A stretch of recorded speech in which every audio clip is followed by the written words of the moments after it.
Hello children, in today's class we will be doing question number 5 of chapter 1 class 8. Okay, so here you can see the question. It's asked, name the property under multiplication used in each of the following.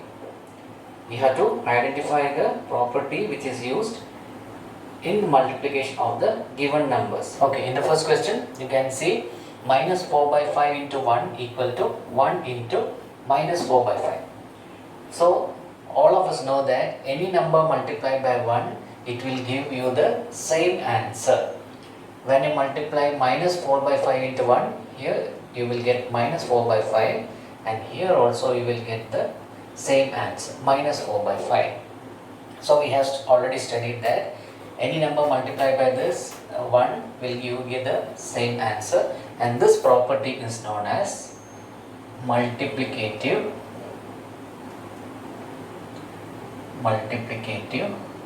identity. Okay, the property we used here is known as multiplicative identity.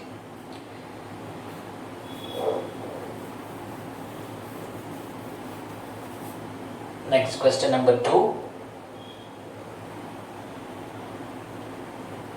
13 minus 13 by 17 minus 13 by 17 into minus 2 by 7 into minus 2 by 7 equal to minus 2 by 7 into minus 13 by 17. Okay, so we have given two numbers, minus 13 by 17 into minus 2 by 7 equal to minus 2 by 7 into minus 13 by 17. We are asked to find out which property is used here. For that, let me take this first term A and the second term B. Here equal sign, you can see that in this number B comes first followed by A.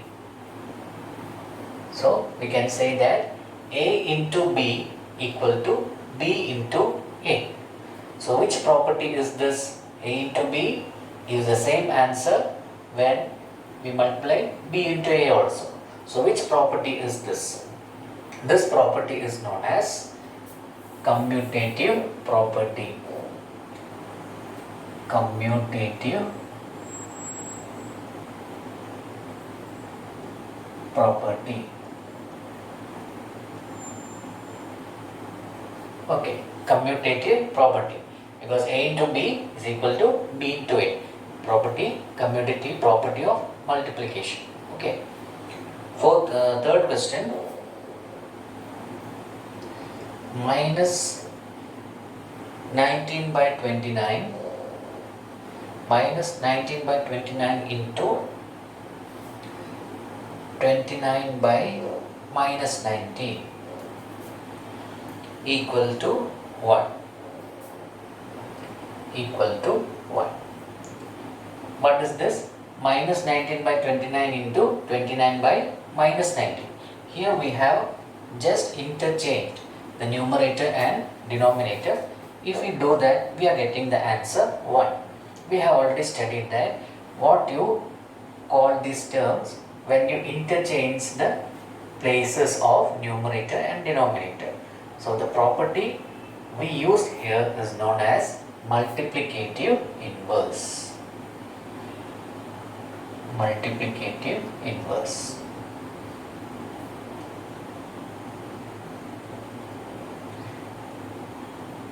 What is multiplicative inverse? If you multiply a number with its reciprocal, you will get 1 as the answer. Okay, so 29 by minus 19 is the multiplicative inverse of which number? Minus 19 by 29. So that's why you are getting answer 1. The property is known as multiplicative inverse. Okay, hope you have got it. Next, in question 6, you can see that multiply 6 by 13 by the reciprocal of minus 7 by 16. Multiply 6 by 13 by the reciprocal of minus 7 by 16.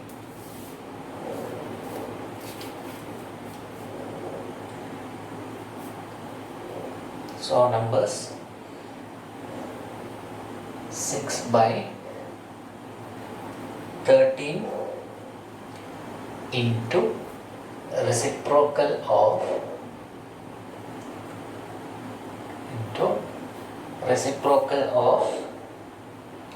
minus 7 by 16.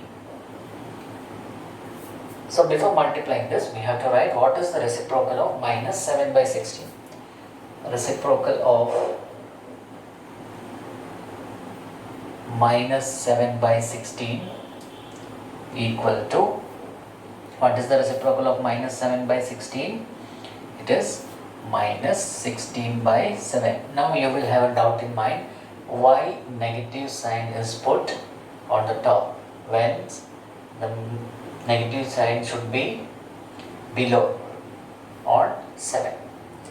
Because I have put the sign here because in maths you should study the rule that in fractions or number size, in rational numbers, the denominator should not be negative. Please remember the important rule that you should not keep the denominator negative. You can shift that here. How will you do it? For doing that, all of us know the rule that when any number is multiplied by 1, you will get 1 itself, isn't it? So in order to change the sign and any number multiplied by 1, you will again get the same number. But important thing is this, if you multiply two negative numbers, you will get a positive number. So what I am going to do here, it should be like this, 16 into minus 7, which is not permissible under the rule. So if we want to change this 7 into positive, we can simply multiply it by minus 1. Another rule is that if you are multiplying any number to the denominator, same thing you have to multiply to the numerator also. These are the very basic concepts. Please keep in mind, you will need it. Okay. So if you are multiplying denominator by minus 1, then you have to multiply the numerator also. Now what will you get here? 16 into minus 16 into minus 1, you will get minus 16. Minus 7 into minus 1, you get positive 7. This is how you have to convert the negative sign from the denominator and shift it to the numerator. You have to just multiply with minus 1. This is the basic rule. Please keep in mind. So now we can multiply our number. What is that? 6 by 13 into the reciprocal of minus 7 by 16, we will get minus 16 by 7. Now we have to multiply it and see what will we get here. So 6 into minus 16, 6 6 are 36, 1 6 are 6, plus 3 9, minus 96 by 7 3s are 21, 1 7s are 7, you will get 91. So our answer is minus 96 by 91. Okay. So in question number 7, you can see, tell what property allows you to compute 1 by 3 into 6 into 4 by 3 as 1 by 3 into 6 into 4 by 3. Okay, you have to identify which property allows you to do that.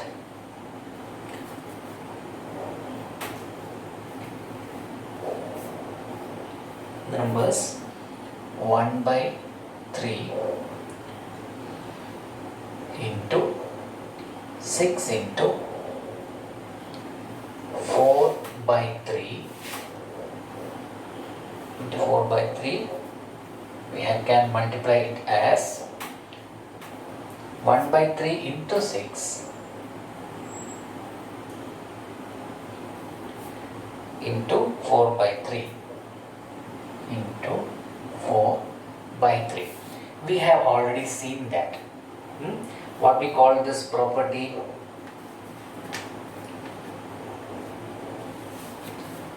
Here you are given, you can see there are 3 numbers, isn't it? 3 numbers are there. And if you interchange or if you multiply in any order, first in this case, in the left hand side, they have kept the first term outside and multiplied second and third term, isn't it? Then what will they do is, they will multiply 1 by 3 with the answer here. But in this case, they have multiplied the first 2 numbers, and once the answer we get here, if we get the answer, we can multiply the answer with the third number. Okay, we have seen that in any order if we multiply, you will get the same answer. There is no problem in interchanging the numbers you multiply. What we call that? Here there are 3 numbers. What we call it? This property is known as associative property.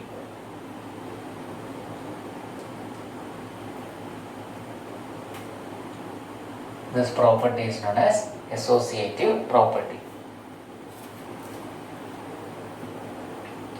You don't have to prove it by doing the multiplication, you just have to write what is the answer. So how will you remember? If there are 2 numbers, you can remember this with your division in your school, 2nd standard C. If 2 numbers, what we use? C for commutative. Okay, if 2 numbers are there, you have to use commutative. How will you remember this? 2C division in your school. Okay, if there are 3 numbers, after 2nd standard you move to 3rd standard, and if the division is first, 3rd A. If 3 numbers, you call it associativity.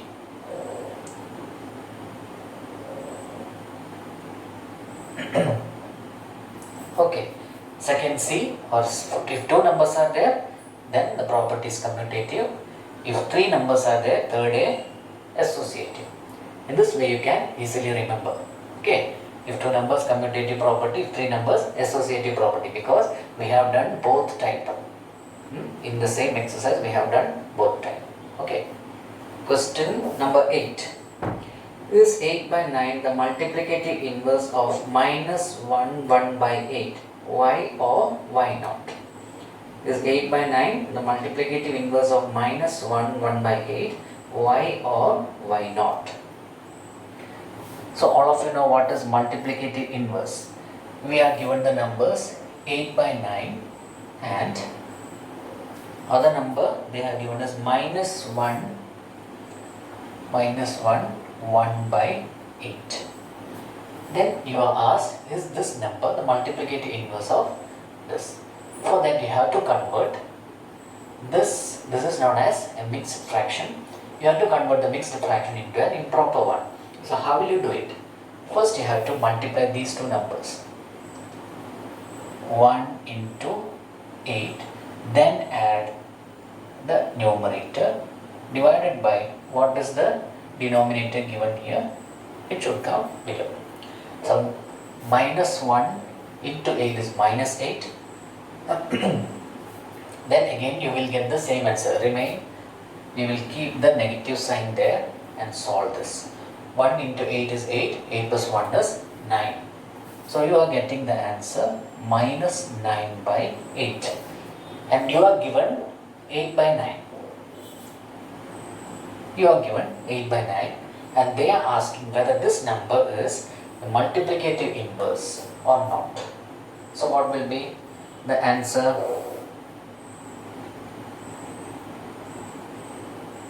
I just told you what should you get once you multiply a number with its multiplicative inverse. What should we get? You should remember that if you multiply a number with its multiplicative inverse, the answer should always be 1. Okay, if we are multiplying a number with its multiplicative inverse, you should get positive 1 as the answer. Will you get positive 1 here? Since here is negative 9, we will not get. This 2 will get cancelled out. 9 in 9 goes 1 time, but the answer will be minus 1. So you cannot say it is multiplicative inverse. Okay, so what you have to write here, according to question, 8 by 9 is not the multiplicative inverse of minus 1 by 8. What is the reason? If a number is to be a multiplicative inverse of a given number, when you multiply it, you should get the answer positive 1, which is not equal to 1. I will write like this. Answer is not equal to 1. So the given number is not the multiplicative inverse of this. Okay, hope you understood it. Question number 9. The question you can see is 0.3, the multiplicative inverse of 3 1 by 3, why or why not? 0.3 is the multiplicative inverse of 3 1 by 3, why or why not? So they have given 0.3. How will you represent 0.3 in a fraction? This is decimal, in decimal form. How will you convert it into a fractional form? How will you do it? If you know fractions, you can easily write this as 0.3 is 3 by 10. What is 0? How will you get 0.3? If you divide 3 by 10, then you will get 0.3. So what will be 0.30? It is not part of this question, but I want to understand the concept. If it is 0.30, what will be its fractional form? The fractional form will be 3 by 100. How will you make it? It is very easy. 0.3. It is easy in case of multiples of 10 or 100, not all numbers. Okay. So 0.3, 3 by 10. How will you know it? You have to just see after this middle point how many numbers are there, you have to see. If there is only one number, you divide that given number by 10. Okay, here you can see after the decimal point there are two numbers. So what is the multiple of 10 which have two zeros? Multiple of 10 with two zeros is 100. Okay, so you divide the number given here, that is 3, by 100. Then you will get this. Okay, you can write this 30 by 100. Write the number given here as the numerator. Then count the numbers after the decimal point. Put the multiple of 10 which has the equal number of numbers here. Okay, suppose you have given the number 0.300. What will be its fractional form? How will you write it? First you have to write the numbers without decimal point. That is, we have given the number 3000, isn't it? Then what is the next point you have to do? You have to count the numbers here after the decimal point. So after the decimal point, how many numbers are there? 1, 2, 3, 4. You have to write 1 followed by number of zeros here. You have to write the number 1 followed by the number of zeros here. How many zeros are there? There are 3 zeros. So 3000 divided by 1000 is 0.3000. Okay, this is how you convert a decimal number into a fraction, or vice versa. Here they are asked, is 0.3 the multiplicative inverse of 3 1 by 3? Here, how will you convert this? How will you convert this mixed fraction into improper? Again, you have to multiply the whole number into the denominator plus the numerator, whole divided by the fraction or the denominator given. Here you can see 3 into 3 is 9, 9 plus 1 is 10, and the number you are getting here is 10 by 3. Isn't it? It is 10 by 3. And what is given here? We have find 0.3 equal to 3 by 10. Now if we multiply the given number into the number we got here, what will be the answer? You can see 10 divided by 10 is 1, 3 divided by 3 is 1. You are getting the answer 1. So we can say that 0.3 is the multiplicative inverse of 3 1 by 3, because the condition is true. When we multiplied it, we are getting the answer 1. Okay. The 10th and 11th question, you can do it from home. If you have any doubt, please write in the description box. Please subscribe my channel. Thank you.